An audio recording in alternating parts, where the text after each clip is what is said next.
So this is our agenda, and this is what they have put out for us. We're just going to kind of look briefly at what the background of the McKinney-Vento law is. We'll explain what are liaisons and how can they be helpful to you. What we look at when we're determining identification and eligibility, school stability. Some of this I'm going to go through a little bit quickly. Is anybody here from a public school today? No. Some of this is really geared towards really in-depth requirements about what schools need to do, how they have to spend their dollars. I will go through that briefly, but I won't take up our time to go through all of that, because the other thing we're going to do today is look at a brief video. It's about 20 minutes called My Own Four Walls, and I really want to make sure we have time for that, because it's a wonderful, really, really poignant documentary done by a woman who travels the country, and what she does, her name is Diane Nyland, N-I-L-A-N, and she interviews children, and it really gives us the perspective of homelessness from their view and what it's like for them. So I want to make sure we have time for that.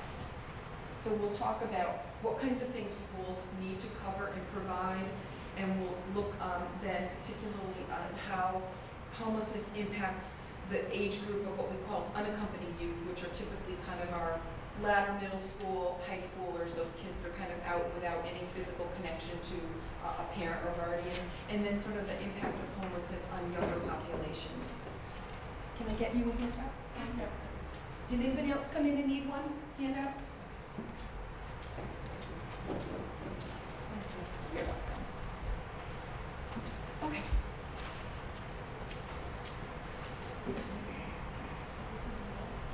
So first of all, what are our causes of homelessness? There are many different causes of homelessness. Certainly lack of affordable housing, I think, is the primary issue that we see and are faced with, but there are others. Foreclosures, it's interesting, in this first couple of years that I've really been doing this more in depth, you know, when I get calls from families, or I call families, and I'll say to them, well, tell me about your housing situation. How long have you been struggling with housing? And what we're seeing is that there's a new wave of who's struggling with housing. These are not people that they say to me, I've never struggled with housing. We've lost our jobs. We owned our own home. We are turning our keys in on Friday and we don't know where we're going to go. So there are many different people, different sectors of people that are being affected by this now. So foreclosure is a huge one. And I guess by the end of this week it could be more, right? By the end of today. So poverty, economic recession, unemployment, which is huge, and those are the major things that are major factors that are prompting the situations we're seeing now. Health problems, people who are not able to keep jobs, get jobs, maintain jobs, health problems, and we're talking about a host of different ones. Certainly lack of health insurance falls in there, addiction disorders, mental health issues, and you guys are familiar with these population groups. Domestic violence is a huge factor in all of this. We have a lot of, particularly women with young children. Single women with children under age 5 is the largest growing population of homeless individuals in our country right now. Running a close second, and it's interesting, there's a few people here that work with veterans. The next highest group that we're seeing are female veterans returning with no jobs and no way to support themselves. But the domestic violence issue is huge. Natural and other disasters, a lot of the ERA dollars that prompted these new McKinney-Vento subgrants grew out of the response to the natural disasters like Katrina and things like that displaced so many thousands of students. And then abuse and neglect, and we're going to see that particularly with our unaccompanied youth who flee their homes because of negative situations. This was just some stories and some statistics that are out there. You know, a new multi-site study by UCLA and the RAND Corporation, which funds a lot of research and colleagues, found that 7% of fifth graders and their families have experienced homelessness at one point in their life. This is national.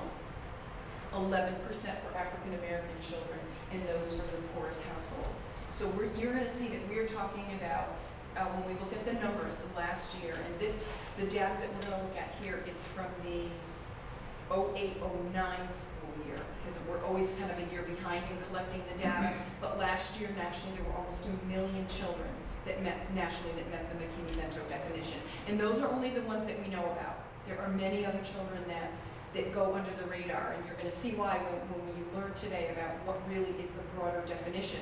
It's many more children and families than we think about. Parents are losing their jobs, their homes, their vehicles, but they don't want their children to lose out on an education. Desiree Vigil is one Denver parent trying to make sure her kids get to school, even though the family doesn't know where they will sleep at night. It kills me inside. It hurts because I feel like I'm not providing for my kids the way that I need to. And this is really the foundation of what the intent of this law is, to keep children stable in their school home of origin. And we'll talk about why that's important. Nearly 1 million homeless students attended public school in 08-09, which was a 41% increase over the previous years. So you can see that this is just getting very big. And it's probably more, because don't forget that's 08-09, so we're not even seeing the numbers from 09 into 2010. Diego, a 22-year-old political science major, is the first in his family to attend college. His full-time subway job wasn't cutting it, and then he lost that job. He would rotate a night at the library, the next 2 nights on friends' couches. His other part-time job was at the Student Activity Center, where there's a pool, a locker room, and showers. I would shower, and it would give me at least some sense of being clean. So you can see that many of these students really have goals. They want to go forward. They want to have a sense of dignity and feel proud of who they are. So we'll talk about how we can help them with that. So how many children are we talking about? 10% of all children living in poverty over the course of a year will experience homelessness. 1.6 to 1.7 million youth run away each year. These are the children that comprise a lot of that group we call the unaccompanied youth.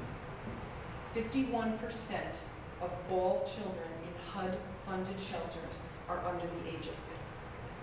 So a lot of our shelters, I know certainly the shelter in Torrington where I do a lot of my work, 2 years ago had 1 family room. They could house 1 family. Historically, it's been there for 20 years. It was always a homeless shelter that adults were in. They're really changing now and there are children everywhere. They're changing to accommodate the need, which is having turned away hundreds of families over the past few years because they didn't have family rooms. So they're kind of redoing their inside structure to accommodate families more readily. So you can see it's really changing. Nationwide, as you can see, 956,000, almost 957,000 children, which was a 41% increase, and that's in 08-09. So we don't have the new numbers. In Torrington, the first year that we started tracking, which was a year ago, August, we documented 85 children. Torrington's a city of about 35,000. Now, we got better with our tracking and our identification because of our good form there, and we're doing better with it. But this year we identified 129. Now, I know part of that is because our identification systems and people are more trained to know who is out there, but I know also that the numbers are just going up. So what are some of the barriers? We know children are homeless. What are the barriers to their education? Well, one of the things is that they don't have their stuff. So there are enrollment barriers. We're going to learn that the federal law disallows that, but reality has that happen. So I show up at, Haystown School tomorrow, here I am with my kids, and they say, I'm not picking on Haystown, saying, Haystown, America, well, where's your stuff? Well, I don't have my stuff. Well, you got to come back another day, you have to get this, you have to get that. And you're going to see through the law that that really is not allowed. Again, not easy for schools. We have to look at how to make that happen. So we'll talk about that. High mobility resulting in a lack of school stability. Typically families, especially families that are doubled up, living with others, tend to move around a lot. Shelters sometimes have very short-term limits in which families can stay. They move around a lot. So school stability is often impacted quite a bit. Lack of awareness. People don't know what their rights are if they're homeless. If you're homeless, you're not really waking up thinking, I wonder what my rights are today, most often. So we as providers need to be able to help them with what they are. Lack of transportation, they can't get places they need to get. Even if we have services often, they can't get to where they need to be. They lack school supplies, they lack clothing, they can't go, they don't get there for a multitude of reasons. Poor health, fatigue, and hunger. Children that experience homelessness experience health issues at extraordinarily higher levels than other children, for lots of reasons. If they're in communal settings, they get more respiratory infections, they get more asthma, they get more skin infections, they get more stomach infections. It just runs rampant. So they miss school for health reasons a lot. One of the reasons it's not on here is dental. Dental issues are huge, and one of those, our services are out there to at least get immunizations, we know, for all children. And the intent is to get dental services, but those are not required to go to school. So very often dental services lag way behind. And dental pain is the major reason for school absenteeism in children every year. It's related to dental issues, so you can see that that's huge. And then prejudice and misunderstanding. These kids don't want to be the new kid every day. They don't want to be the child that doesn't know anyone. So often they're not included in things, and schools or other places are not very friendly at times. But we also know that education is very important. Some of you may know this young woman. She was featured, I think, on some 60 Minutes documentary or something. Her name is Khadijah Williams, and she went on to graduate Harvard University, and she said, for almost all of my life, I have never had a place to call home. I have questioned why I have to struggle so hard to succeed, while others do not have to question whether they will go to college. However, there is one thing I have never questioned, my education. So there are many stories like hers, and one of the neat things at the conference that I go to each year is there's a group of children, and actually you should know about this. They offer a scholarship, numerous scholarships, this organization every year called the Latondra Scholarship. It's named after a family that set up this foundation, and anyone across the country can nominate a student that they've worked with who they feel has overcome unbelievable odds to either graduate high school or get into college or whatever, and they support them with financial assistance to stay, to either go to college or whatever. And they bring, I think they give out about 10 or 12 of these scholarships each year, and each of these students come to the conference. And I mean, there's hundreds of people there, and they stand up and they tell their story, and it is quite incredible because they are children like this that have lived through unbelievable situations and gone on. So anyone, a teacher, a colleague, a provider, anyone can nominate a student for that. So if you ever think of anybody, you can call me and I'll get you the information. Okay, so where did we come from? In 2002, McKinney-Vento was reauthorized under No Child Left Behind, and McKinney-Vento has 4 main themes to it. School stability, which means staying where you are, school access, support for academic success, and then child-centered best interest decision-making. So we'll talk about how each of those things look within the law. I mentioned this before. Every school district has what's called a McKinney-Vento liaison. So why that's important to you is if you encounter a child that's enrolled in school or not enrolled in school, and you know that they should be and need to be, you can call your local district, whatever town you're in, and say, I would like to speak to the McKinney-Vento liaison. And they have certain responsibilities for reporting, number one, and identifying, but also for supporting that child. So, and ensuring all of those 4 main themes. So know that every single district has to say that. You can go on the State Department of Education, Connecticut State Department of Education website, and there's a drop down. You can just put in search McKinney-Vento liaison, and it will tell you by town who the person is in that town, or you could just call the Board of Ed in that town and say, who is your McKinney-Vento liaison? And I would like to speak to him or her and talk about that, getting that child the services they need. So what are their responsibilities? They have to ensure that children are identified. They have to ensure that homeless students enroll in and have full opportunity to succeed in school. And we're going to talk about what enrollment means. They need to make sure that they link them with other services, including preschool services, if there are preschool services in your town that would be open to that family, Head Starts, other public preschool programs, and they have to resolve any disputes that may arise. Hopefully there won't be disputes, and this can be smooth for everyone involved. But sometimes it happens for reasons. So let's talk about what it means. Who is covered by McKinney-Vento? Most people think if you're homeless, you live in a shelter or you live in your car or on a bench. But the McKinney-Vento definition includes many more children, which is why the numbers are high. So this is the federal definition. Any child who lacks a fixed, regular, and adequate nighttime residence. So what does that mean? That means, and this is where the largest number of people are, and these are often those who don't get counted. Those are the people who are doubled up. So by definition, what it means is sharing the housing of others due to loss of housing, economic hardship, or similar reason. In 2008, 2009, that was 66% of that nearly million children, okay? So these are the, I just got evicted, so I call Chris and I say, listen, can we just stay with you? I'm gonna work something else out. Can we just stay with you until I figure it out? So they're on the couch or they're with family. We need to be really clear. This is why it's also very individualized. Some families, some individuals choose to live in a doubled up situation because that might be their cultural definition. They live in extended family, and it's not something that's negative for them. It's how we're choosing to live. That may not necessarily mean that they're doubled up and they're homeless. It might be, suppose I'm a young mom with young kids, and I know your family and you've got young kids, and I say, listen, you work days and I work second shift. What about if we get an apartment together and we pool our resources and I'll babysit for you and you work and so on and so forth? That may not necessarily be a doubled up situation. That's very different than I knocked on your door with my bag and said, here we are, can we please stay? So when you're having these conversations, you really have to individualize each scenario, and you have to ask, things like, well, how long can you stay there? If the answer is, I'm not really sure, I'm hoping they're gonna let me stay another week or so, but it's not ideal, we're on the couch and I brought the dog and,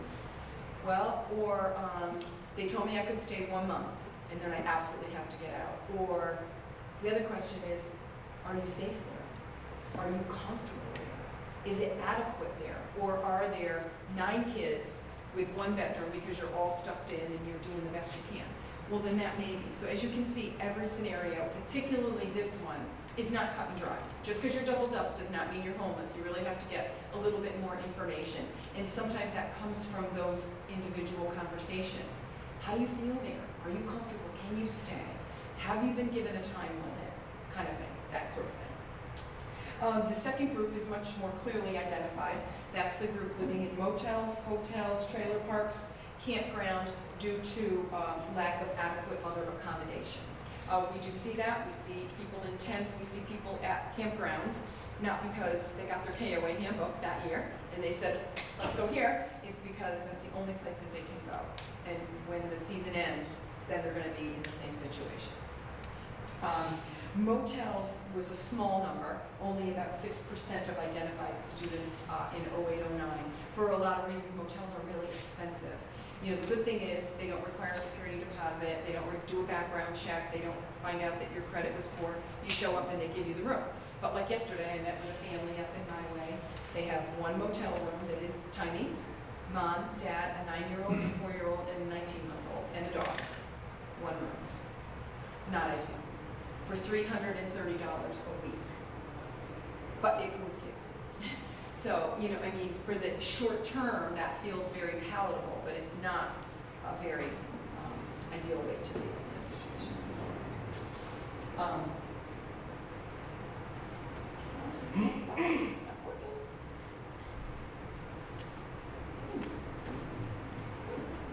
I freezing?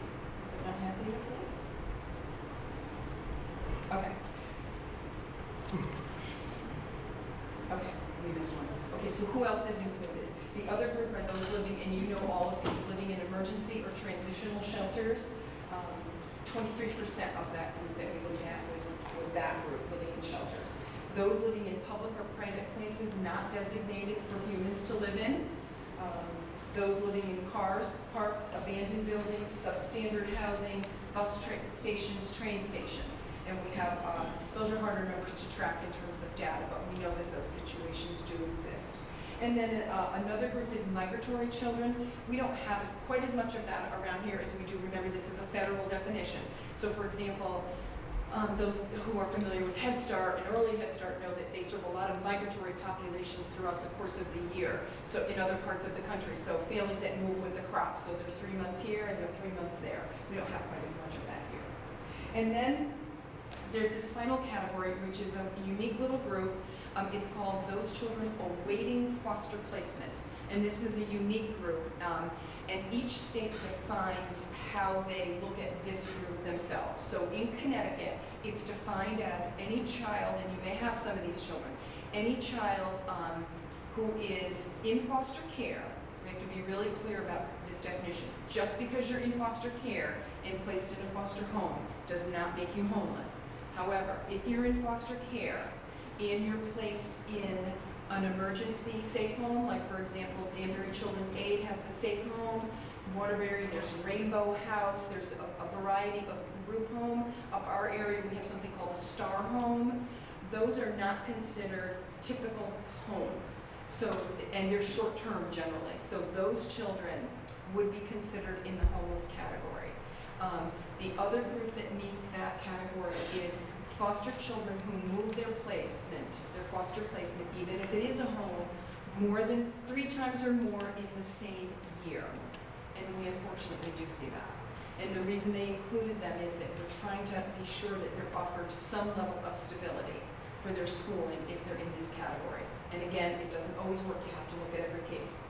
So those are the people who meet the definition. So you can see it's quite a bit larger than just who we think is at the shelter. So why is it so broad? Why did the federal government decide to make this definition so inclusive of so many kids?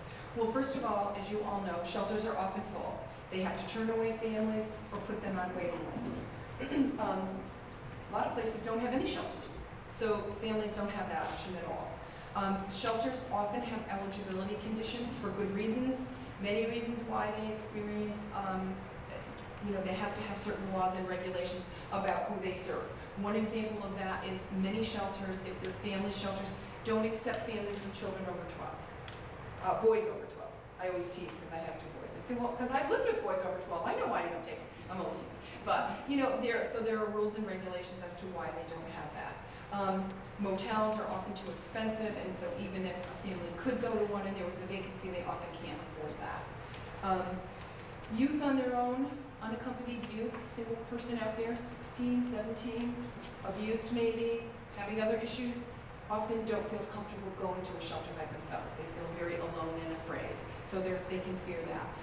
Shelters often have term limits. They have to. It's just how they have to function so that more people can be served. But so what happens when your 60 days is up? You still don't have anywhere to go. And then, of course, our unaccompanied youth and families often don't know that they have rights. So they're out there floating. So they're living in, they're unaware that they might have other alternatives or other support services, and so they flee over and over, not knowing that if they stayed in that town, their child could stay in that school. So, how do we determine eligibility? Well, it's hard. We really need to look at every single case. Sometimes it feels really cut and dry. They're at the shelter, okay, they're homeless. But sometimes it's not always that easy. You can see that that's not the majority of the people we're talking about. It really helps to get as much information as you can. We try to be really sensitive about how we ask for that. If I meet with a family or I call a family, I try not to use the word homeless. Many families don't, they didn't wake up and want to be in this group. It's not the group, it's not the bench they wanted to sit on. So I try to avoid that word of homeless. I try to ask them, well, tell me about your housing. Tell me about where you're living. Can you stay there? So I try to sort of elicit information in other ways so that they're not feeling quite so stigmatized. Children in particular, they don't want to be known at school as homeless. It's not a very nice feeling to be labeled as that. You need to look at each scenario, and then you need to go back to the definition and ask yourself the question, fixed, regular, adequate, each time, and go through that. When you're looking at the shared housing consideration, which again I said is sort of the hardest one to determine the regulation around, that's another question is, if you couldn't stay here, if Fred says you have to leave today, where could you go? If there's nowhere else to go, then they meet the definition. Or you can ask them, can you tell me a little bit about what led you to move there? Tell me a little bit about how you got to that situation. So there are ways you can ask about their housing situation without using that word. In your handouts, and I'll just draw your attention to this at the bottom, you have that website. It's called NCHE. It's called the National Center for Homeless Education. Different than the group that highlighted this PowerPoint, but equally as informative, if not more so. This is sort of the Federal Bureau of Homeless Education, and you can just Google it, nche.org. You can download any information you want for free there. They will send you promotional information, posters you can hang up, handouts for parents, all kinds of things. So I encourage you to know that that's there, and feel free to just look them up anytime. They send you everything for free that you can't download for yourself. So, okay. So identification is one of the biggest issues. We need to know how many kids are out there. And again, I'm always asking, especially with the domestic violence shelter in our area, very cautious about their privacy information for very good reasons. We're talking about safety, and that's huge. But we want to know how many numbers we have, because the better data we have, the more we're able to get the appropriate services. It's also the law. We need to know who these kids are, and McKinney-Vento liaisons need to report on them. And it affects students' eligibility for a variety of services. So it's not that we want to label them as something negative, but we want to, if they're in this tough situation, be sure that they can get what they need. So what are some strategies about how to identify? Certainly provide awareness activities like this. Now you guys have information, you can go back and share it with others in your groups. Do you know who you're serving? Do you know that they can stay in their own school? Do you know that they can get certain services? So be sure that everyone knows. Again, you can see these websites. If you want identification strategies, you can Google NCHE or NAEHCY and just type in identification strategies, and they'll send you handouts. So you can get all kinds of things. Coordinate with your other programs that you're all from, other community networks, and be sure that they're aware of what the law is. Put outreach materials, and again, you can contact these agencies, NCHE, and they'll send you an entire box of promotional things. And put them in the places where families are. Laundromats, check cashing places, all kinds of places where families frequent. Soup kitchens, community places like that. And in schools, make sure that you have good enrollment and withdrawal systems. Those families that are enrolling lots of over and over in different places, that can be tracked so that we know that they're probably a family on the move and probably in need of services. One of the areas, and that's why you'll notice, and this was learned this year, we got better, on the back of my homeless data form, we put a space for families to let us know of other children in the family that might be there, because for families who have children preschool age and younger, if they're not enrolled in Birth to 3, Early Head Start, Nurturing Families, or other networks like that, we often don't know who they are. So while like the McKinney-Vento dollars per se that I have in this grant really can't be utilized for those children because they're not technically students, but we can identify them, we can do screening for them, we can get them connected to resources, and we'll talk about what some of those are. So we want to know about the other family members in terms of numbers and how we can help them. You certainly can find out, for those of you who serve families, talk to the truant officers are often the ones that find out who these kids are, because they're the ones that don't show up because they're missing school for all of those reasons. They don't have the clothes, they didn't get there, they missed the bus, they didn't know where they were waking up, or they're sick. So they're often on truancy records. We can certainly enlist youth. If you've got youth that you're working with, let them know, you know what? If you don't have a permanent home, there are services that can help you. The school is there and they will support you. Make sure that you've got good data, and again, avoid using that word homeless because you'll often turn away certainly students who aren't comfortable with that. So then it brings us to one of those other responsibilities of McKinney-Vento, which is school stability. Why is it important? Why is it important that kids stay in their school? Well, we know there was one major demonstration project done in Washington certainly showed, and this isn't news to any of you, I'm sure, that student performance scores are significantly lower on children who change schools all the time. It's just going to happen. They start all over every time they move. The other big reason is that mobility, students coming and going, the revolving door in schools, hurt students, the non-mobile students as well, because there's new kids coming in. There's kids that leave. They turn around and they're sad. You know, these kids don't typically come in and say to the teacher, you know, here's my transfer records form. Please let my new school know I'm coming. They leave like that. So children turn around and their friends are gone. So then, you know, the non-mobile students lose friends, kids drop out, school scores go down, teachers are reacclimating new students all the time, and teachers miss their students. You know, they don't do this to make bazillions of dollars. They like kids, and they turn around and those kids are gone. So it hurts the whole classroom when children leave. Students who changed high schools even once during their high school period were less than half as likely than stable students to graduate. It's huge. So we can either invest our supports now and help them to be stable, or it is going to still cost many, you know, dollars down the road, even more so. So we know that matters. This is pretty daunting. A recent study published in the Archives of Psychiatry found that youth aged 11 to 17 were twice as likely to attempt suicide if their families moved 3 or more times compared to those children who did not move. What do we know about kids that age? What's the most important thing? Your friends, your peer groups, your networks. They change all the time, and so they don't get that secure base. One school district in Texas, Victoria, Texas, adopted a motto where they were going to work on one child, one school, 1 year. If we can at least keep a child in a stable school setting and class for 1 year, they were going to advance what happened for them. And what they saw was their schools, we call it Connecticut Mastery or CAP test, they call it TACS. Their scores increased dramatically just after they implemented it in 1 year. So you can see it matters. So what are the provisions under McKinney-Vento? This is very important for you guys to know, because this is how you're going to be able to help your families. Students, this is the major thing, students can stay in their school of origin for the duration of homeless and until the end of the school year when they find permanent housing, as long as that's in their best interest. So let me explain that.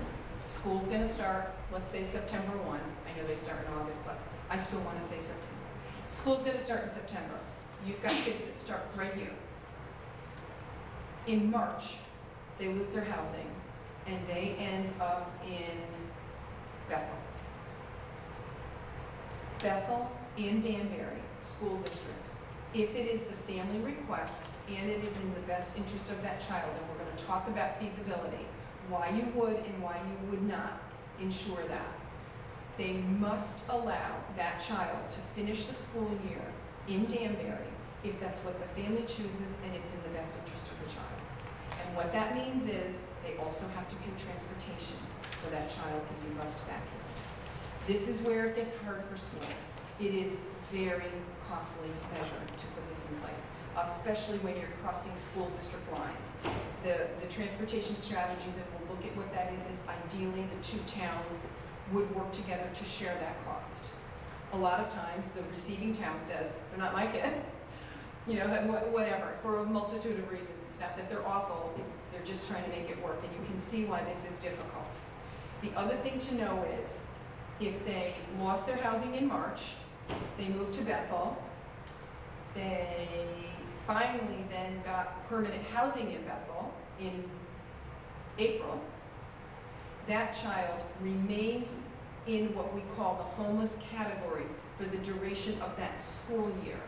So that child, even though they had stable then, what we determined, not any of those other scenarios, but they determined that they found stable housing, they got their own apartment, their HUD thing finally came through, but they still chose to stay in Danbury. They could stay for the end of that school year. Then in September, a redetermination is made. So everybody on my list in Torrington, those 129, we have a blank slate starting this year until we redetermine that they are continuing in the homeless status. Okay? School of origin means the school attended when permanently housed or in which last enrolled. Sometimes these families don't even remember which is their school of origin because they've been to so many different ones. And in that case, it would be where they attended last or where they are most affiliated. Okay? Best interest. Best interest means keep homeless students in their school of origin to the extent feasible. And again, we're going to talk about what some of those are because there are definitely reasons why you would not want to enforce this. That's why everything has to be done by a case-to-case determination. Unless it is against the parents' wishes, in which case you might have a mediation of some sort or a dispute. And most of the time that doesn't happen. Also, always know, let's take the same family. They were in Danbury, they lost their housing. March, they moved to Bethel. They decide, guess what, we love Bethel. We want to go here. That can be their choice as well. They don't have to go to their school of origin. But if that's the choice on the part of the family, and the determination is made through the school and the family that that's where they want to go, that's what you should do. So the family can also choose their own. Basically, it really comes down to the family choice. So what do you want to look at when you're helping a family make that determination? First of all, it needs to be an individualized. So you can't say, every child in Danbury that moves out of this district has to come back to Danbury. You can't make that blanket rule. It has to be case by case. You always want to look at continuity of instruction. So you always want to look at the age of the child. For example, suppose that same family that was in Danbury ended up moving to Torrington. It happens, right? What if the child's in kindergarten?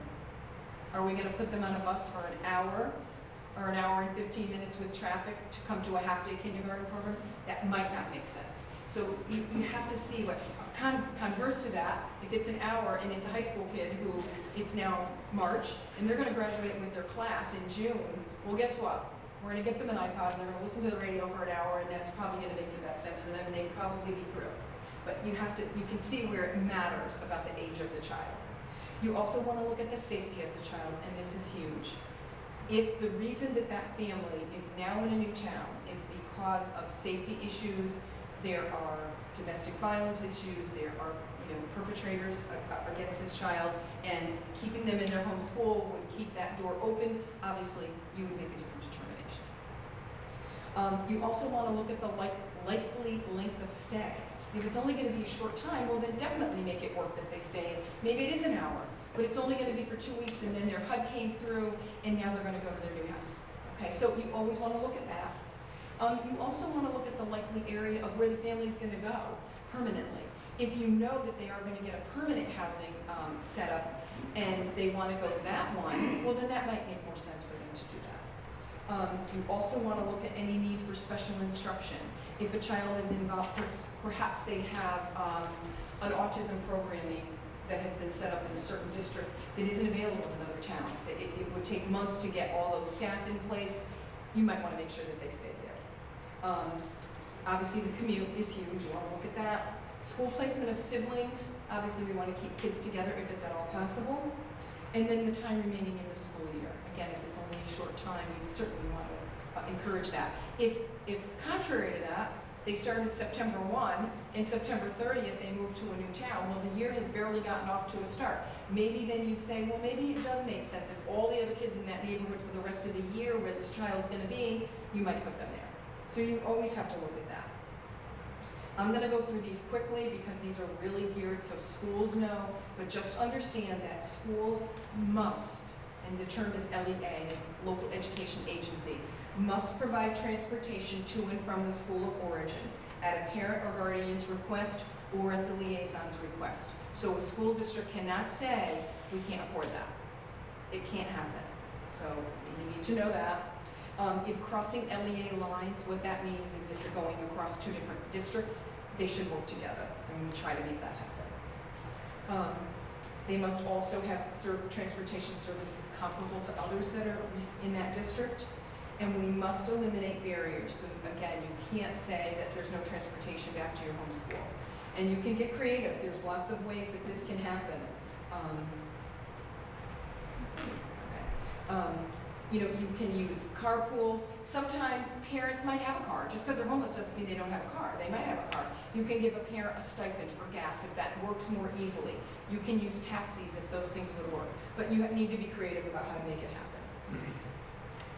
This is a sheet for resources, and you have this if you wanted to learn more about it. So I'll move us along, because it's about schools' requirements. Just know that it's there. So if you questioned it, you can say, well, my understanding is under McKinney-Vento that they have to be transported. Done. Okay. Enrollment is another key provision. If remaining in the school of origin is not possible, and sometimes we talked about that, it's not possible. Children in youth in homeless situations are entitled to immediate enrollment, and we'll talk about what that means, in any public school that students in the same attendance area are living. So that means if they're not going to come back to Danbury and they're in Bethel, they must be immediately enrolled. The term enroll and enrollment include not just that I signed up and my name's on the paper and they say, we're going to call you back in a couple of weeks when we get that schedule worked out. That is not enrollment. Enrollment means immediate, and there's a reason that they define it as that. What we know is very often the safest place for a child to be who's in this situation is in their school throughout the day. We don't want them in shelters, doubled up in negative situations, walking the streets. So even if they haven't done the placement testing, they need to take them right away. And that's hard too for schools, and I don't mean to minimize it. It's very hard. But we need to work towards that. Enrollment must be immediate. This is huge. Even if students do not have the documents, such as school records, health records, proof of residency, guardianship, or other documentation. If the child meets the McKinney-Vento definition of homeless, the schools must enroll them immediately. The likelihood is that they went to school somewhere, they don't have, whatever, rheumatic fever or whatever those things are that we immunize against. More than likely, school nurses hate this. They hate it because public health law in Connecticut says that you have to have all of your records. So you can see why it's hard. It's not what they're taught, but you need to know that federal law, which this is, always supersedes local law. So they have to let them in, and then it doesn't mean that you don't ever find out if they have them. Of course you do. Or you help them get them. You help them find wherever they work, okay? If a student does not have immunizations or medical records, the liaison must immediately assist the child and the family in obtaining them. And the child has to be enrolled in the interim. Enrolling schools then work to get the records from the other school. You need to know this, that obtaining of school records from school to school does not require parental permission. That's under FERPA, it's under the federal education law. Obviously, I just as a layperson can't call up Danbury Public Schools and get someone's school records. But if it's for school programming from a school district to a school district, it can happen without them having to meet with the parent. So you need to know that. So we have to work on it. And immediate means immediate. So you can request the records, you can speak with parents, you can call previous counselors and get information. But as you see that right here, parental signature is not required for transferring students. And most schools have been enrolled, so the stuff is out there. It's just a matter of finding it. And here are some resources for enrollment. You can see there's lots of them. This is about disputes, and again, the liaison would be the person. Suppose the parent says, I want them to go to Danbury, and Brookfield says, well, we're not going to pick them. Whatever. I'm going to be on record now picking certain towns. Just any town, whatever the dispute might be, a parent always has the right to challenge the decision, and it would be the liaisons. I have to say that these don't happen very often. Everybody that's really involved, for the most part, wants to do the very best that they can, and they are working towards making this happen. So disputes don't happen very often. You should also know that in addition to every school district having a liaison, what they call a local liaison, at the State Department of Education, there is a state-level McKinney-Vento coordinator who answers directly to the federal government. So if perhaps a dispute happened locally and it couldn't get resolved, you could always refer that and ask for the state director to help mediate that. But again, it doesn't happen a lot. Then you have to offer support for school success. What does that mean? We need to be sure that they keep the programming, so if a child had a special education programming in Danbury and they went to a new town, they need to automatically have that IEP travel with them and know that they're eligible. They can't say we need to redetermine eligibility or whatever. If you were special education, you have a right to those services, including school nutrition and all of those other things as well. This is another huge thing, particularly in large cities like Danbury. Undocumented children and youth have the exact same rights under McKinney-Vento to attend public school, any public school in the U.S., and are covered by McKinney-Vento just as any documented student is. So there can't be any discrimination made by children who are not documented as yet. This is another big one. Homeless students are automatically eligible for free lunch. Many schools now do breakfast, lunch, snack. We want them to have meals. Very often these are the only meals that these children get on a consistent basis that's healthy. So they are automatically eligible. They don't need to fill out the forms. So even the very first thing, if that's the very first thing that can happen, you go to school tomorrow, you can get free lunch. You call the liaison and say, so-and-so's coming, they meet the definition, I've met with them, can you be sure that they're on the list for lunch tomorrow? Done, okay? And liaisons and shelter directors can also, a shelter director can call the school district and say, I'm letting you know that this child does meet the definition. And so it doesn't have to be only someone from the school. Timely assessment, inclusion, continuity of services, these are all the things you just want to know that whatever they had before, they can keep with them. And there are supporting documents if you want more explanation of what those are, and they're listed for you there. Title I are dollars that come to high-need school districts. So there, I'm sure, are many schools, public schools, local schools within Danbury that need Title I. Title I gives them extra dollars to spend how they choose to support children who have extra needs. It makes sense. Children in poverty always have extra needs. Any child who meets the McKinney definition of homeless is automatically eligible for Title I dollars. So, for example, in Torrington, there are 5 elementary schools. 3 are Title I schools, 2 are not. But if a child was enrolled in a non-Title I school as a homeless child, they're entitled to dollars to help them through that fund. And this is all kind of the school stuff, but I just want you to know, so you don't have to worry so much about exactly what it is, but I thought it'd be good for you to know what kinds of things that might help them with.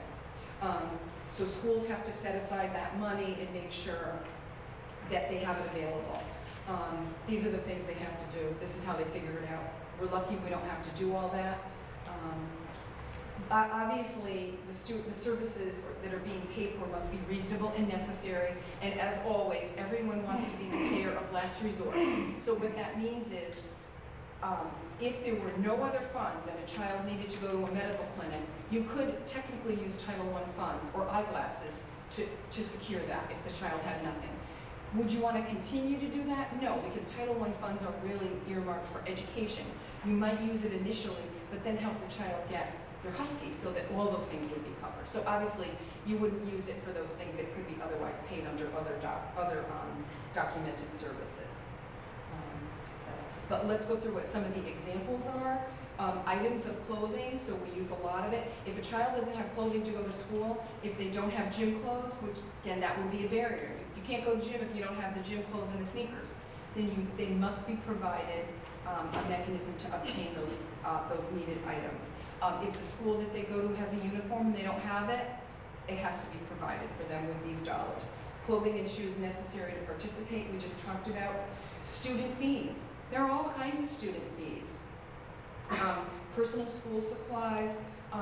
Lots of times, families, we're going to enroll them right away. They don't have their birth certificate because guess what? I worked with a family that arrived at one of our shelters recently.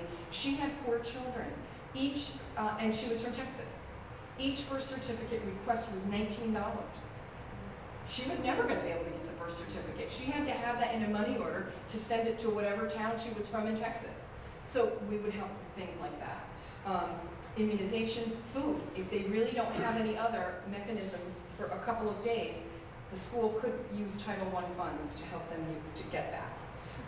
Other things, Medical and dental services, again, this would not be an extended kind of situation with Title I, but if it was emergency, you would do it and then help them get connected to Husky. Eyeglasses, counseling, outreach, extended learning, tutoring, fees for testing. You know, everything that kids do in school costs money, so they have to pay to take their SATs. Well, you can't exclude a child from having that because they're homeless and can't pay for it. So you could pay for that. GED testing, we've paid for school pictures. You know, that's the kind of thing that a family might never have. Again, they can't pay for those kinds of things.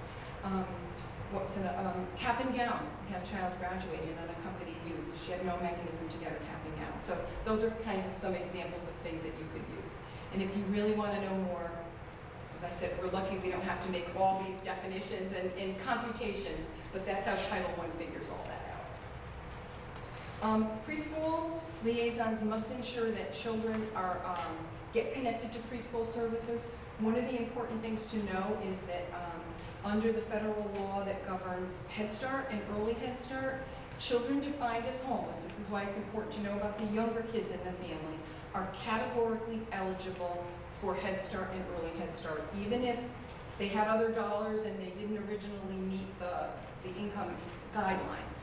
The issue is that Head Starts and Early Head Starts are always full. That's a different problem. We're working to make that better, and we want to try to have provisions made that they can maybe hold some slots to take those kids right away. It's a very complex situation, but they are categorically eligible for those programs. As you see that, there you go. Head Starts are required to identify also, so they want to know about who those kids are also. They have to report that in their federal data report every year as well. And then we have the group of unaccompanied youth. Those are children who are defined as not living in the physical custody of a parent. This group becomes a challenging group for a lot of reasons. And sometimes schools have difficulty with this too, because sometimes children are judged by that situation, saying, well, they just were difficult and they ran away. They weren't really homeless. They had a perfectly good home and they didn't want to stay there. Whatever. Obviously, the interpretation under the federal law is that most children who had a perfectly safe and good home would stay there, and perhaps there are other reasons, and it's really not for us to judge at that moment. If they are doubled up, living in an inadequate situation in a shelter, and not in the physical custody of either parent or guardian, then they meet the category of unaccompanied youth. School personnel need to know about them as well. This is a unique group. One of the reasons we want to know about these children, first of all, we want to help them, but the other reasons we want to know about them is any child who meets this definition is, it's kind of a negative way that we determine in that, but they would be automatically eligible to register for FAFSA or advanced schooling funds. So if they wanted to go to college, if they wanted to go to a technical school after high school, they can apply. Has anybody ever done the FAFSA? It's not fun. They can, because they're considered, and this is where it sounds so negative, like our foster children, they're considered a family of one. So they have, their income eligibility is based on their own income, which is usually zero, meaning that then they qualify for funding to go to school. So that's an important reason why.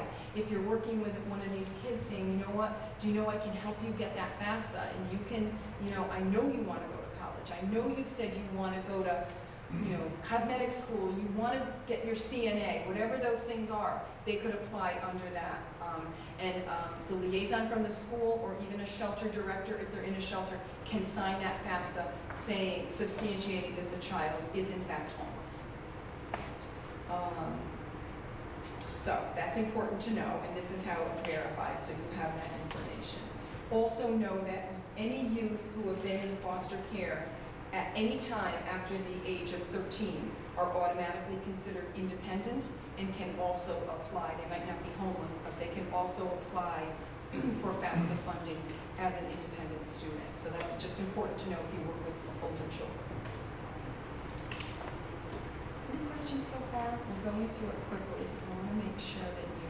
Sure. For the FAFSA, what is the age cutoff on that for a homeless teenager?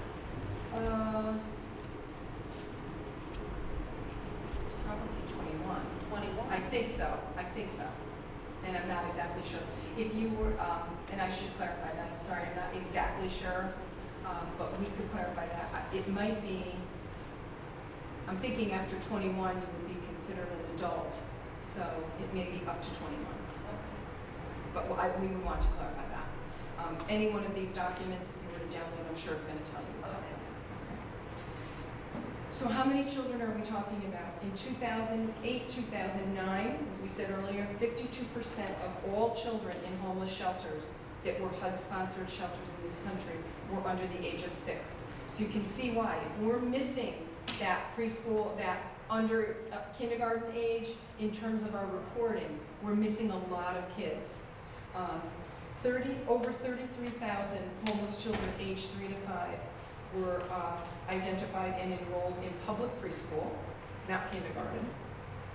However, that 33,000 only represents 3.5 of all those children, 3.5%. So what that means is there's a lot of kids not receiving any early services in this age group.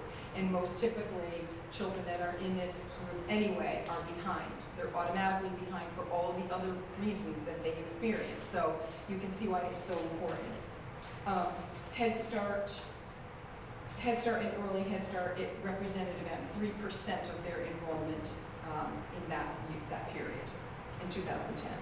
So that was up. It was certainly up from 2009 and 2008, but it's still a tiny number.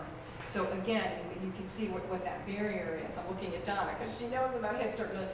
One mandate from Head Start says you must always be completely full. You can't have empty slots. But then the other mandate from the feds say you need to categorize and automatically make eligible homeless children. So you can see how the two federal silos don't exactly match. The intent is good and we're working on it. And what are the impacts on these youngsters? We know that always, without question, they present with higher rates of developmental delays. Infants who are homeless start life needing special care 4 times more than the average child, newborn. Right now, at the shelter in Torrington, where I said there's been such change, we have 3 pregnant single moms, very young, ready to give birth, and that child will go right back to the shelter. So we already know that that infant will be at higher risk 4 times more than the average child born at the same time. Homeless toddlers significantly show a greater level of developmental delay, higher rates of chronic acute health issues, all the things we talked about, skin, stomach, gastro, lead, bronchial, all kinds of things, dental. And we know obviously that they always have had a higher exposure to domestic violence and other types of violence. This is an interesting study, 1999. You know that in order to qualify for Head Start, primarily you have to meet poverty level, which already means that you have a host of social stressors that are huge, usually. This study looked at Head Start children and then Head Start children who were homeless. So controlling for all the other factors, so just looking then at those children pulled out of that group that were homeless. They had greater developmental delays, particularly in language. They had more learning disabilities, more health and mental health issues, higher frequency of all of these psychiatric sort of personal, social kinds of social emotional issues that you'd expect. Withdrawal, shyness, separation, short attention, affect issues, aggression, hoarding, anxiety in response to change, difficulty around food security. So even when they controlled for all the other things, the kids in homelessness had even greater levels of those issues. These are just some strategies. Know that your Head Start, you have a very active Head Start in the Danbury area. If you encounter a family with preschoolers, they have early Head Start now in Danbury, call them and say, you know, you probably don't have an opening, but I have this family. I know that anything we might be able to do. You know, they're going to try their best, but again, they're facing the same issue, but maybe they will get moved to the top of the wait list. Maybe they can offer some other services. Again, you can use homelessness as a criterion in your screening if you're looking at other things, so you know how to prioritize for those kids. Not every Head Start program has a designee for their homeless service. It depends on how big they are. Some may in larger cities, but you can always ask for the social service manager there, and that's usually the person who might oversee this and say, is there anything that we can do? These are some particular resources geared at meeting the needs of very young children, if you want to see what some of the issues are for them. Okay? And then the unaccompanied youth. By definition, is any child or youth who meets the definition of McKinney-Vento first and is not in the physical custody of a parent or a guardian. Some youth become homeless with their families, but then end up on their own, maybe because there wasn't space or they couldn't stay with them in the shelter, whatever reasons. 60% of homeless mothers live apart from at least one of their children, minor children, and 35% live apart from all of their children. This is huge. This is huge. 93% of homeless fathers live apart from their children. So you can see the impact on these children, on the adults certainly, facing that loss of not being able to be with their children, but also on the children and the long-term effect of that. So who are they? They're a tough group and they're a vulnerable group.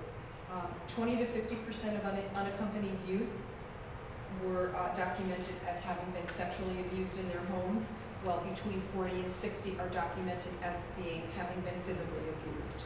So more often than not, although the typical thinking is, oh, they're just being tough teenagers and they don't, they're rebelling and they don't want to follow the rules. More often than not, they have left because of a negative situation. Over 2/3 of the calls to Runaway Hotline report at least one of the parents in that home is abusing drugs or alcohol. So very often there are mental health issues happening. Over half of the youth living in shelters report that their parents either told them to leave or knew they were leaving and didn't care. So you can see that these are children struggling with a lot of negative things in their lives. Nearly half, quarter to a half, identify as having some kind of either gender or gender identity issue or maybe sexual orientation issue and left because they were feeling discriminated against or whatever. By the end of 2005, over 11,000 children fled foster care placement and were never found. It happens. So this is a large number of those kids who we know if they were already in a foster placement, obviously there had been tremendous stressors in that home, and now they're unaccompanied and completely lost and out here. So they're having huge, huge issues. 25 to 40% of youth who emancipate from foster care, and they do that, a lot of them when they get to be 16, 17, say, I don't want your services, I'm out of here. 25 to 40% of those will end up homeless. So it's a large number, and it's a hard number to document. The ones at the far ends of these spectrums are the hard ones to document. These kids are not going to call you and go to school and say, guess what, I'm homeless.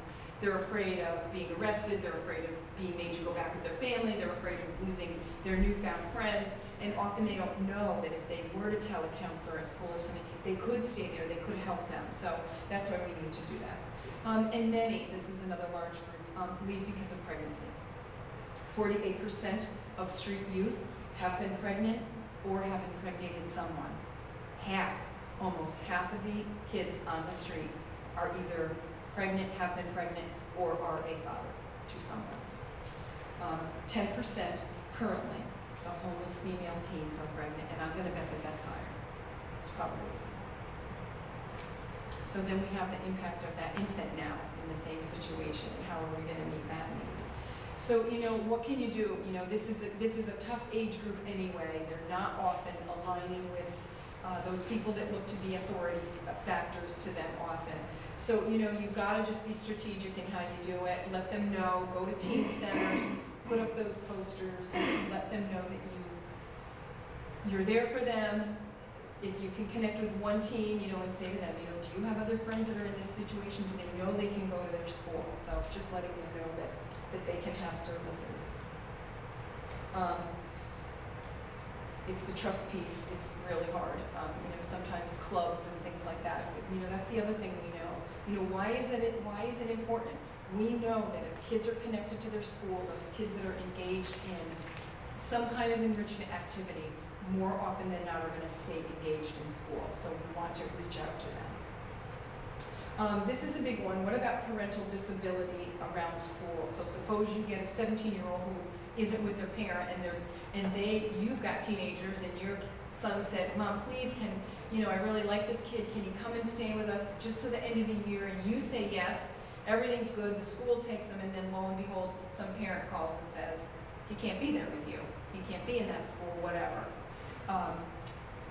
The child does have some rights around the school, and the schools seldom will be held liable, because liability is in the law. The way law looks at liability is based on the concept of negligence. So, or failure to exercise reasonable, responsive care. So if a school district said, "We found out this child was living at Eileen's house, he came here, he said he wasn't safe in his home, he wanted to be here, we enrolled him," no school district is going to be arrested for that. It may be determined through parental dispute down the line that that child has to leave and go back, and that's fine. But a school district would be more apt to be liable if they didn't enroll the child and provide something safe. If later it was determined that the child was going to go somewhere else, then that's someone else's decision. But it would be viewed upon by the school as having done the right thing, having met the need under the federal law, and having provided good services to that child. So, and not providing it really would be a violation of the federal law. So you can see. And this doesn't happen a whole lot. It really doesn't happen a whole lot. We certainly don't want to hide children from their parents, but do enroll them and then use whatever mechanism your school and system, your school processes are to make that happen. But at least maybe that child was only with you for a week or two, but guess what? For that week or two, they were in a safe place each day, and they got fed, and they were not on the street. So all that's good. There's a lot of resources around that if this is the target group you work with, and these are the direct website links that you can connect there. So why? Why does it matter? Why does it matter? This is one of those Latondra Scholarship recipients that I mentioned earlier. Her name is Naomi.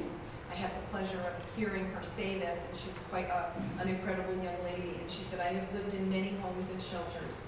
Just in this past year, I have lived in 12 different homes. I have lived with classmates, teachers, friends, and strangers. Anybody who accepted me was better than the street. I knew that education and God were the only ways to get out of this cycle. I stayed in school, and I made good grades because I knew with an education I could go far. I have always dreamed of being free. I want the freedom to know where I'm going to sleep, the freedom to know where my belongings are, and the freedom to know that I won't be asked to leave in the morning or at the end of the week." So she was an incredible, incredible lady. And when you think about it, I'm going to ask you to think about something. When we talked about the fact that often these kids show up and they don't have their stuff. So just think for a second. Suppose you went home today, and for whatever reason you were told you had to get out of your house in a month. You had 1 month to move. 1 month. How would you do? I'd have a little trouble. How about if you had 2 weeks? We're getting on down to the crunch now. 2 weeks would be tight. 2 weeks would be tight. A week? I don't know. I'd probably just be dumping stuff, not knowing what to take. A couple of days? Really hard. How about if you had about 3 minutes? Because that's what they take. Very often. That's what they take. They take whatever they have. They're not thinking about where their last report card was and where that medical file with all the important stuff that you and I have for our kids, because we know absolutely where that stuff is. It's not what they have. So to deny them access to programs and services, we can't do that. So that's kind of why it matters. And we have to really think about what they're bringing forward. So, okay. You also have some general resources. These are the places that I mentioned, the association that put this PowerPoint together, NCAG, the National Law Center, lots and lots of things. And then the very last one here is Hear Us, DVD for awareness raising. That's Diane Nyland, and that's the the short video that we're going to watch now. So if you want to learn more about her and other programs that she's done, she will come to areas and speak on this. She's worked in shelters most of her life, and now, as I said, dedicates her life to interviewing youth, so that groups like this can really hear the voice of children and what it's really like from their perspective to be experiencing this. These are the two names of the contact people that developed this PowerPoint. Barbara Duffield is the policy director for NAEHCY, and Patricia Julianelle is the legal director, so she's an attorney. And if she were here, she'd be the person I'd ask that exact question to about exactly what age.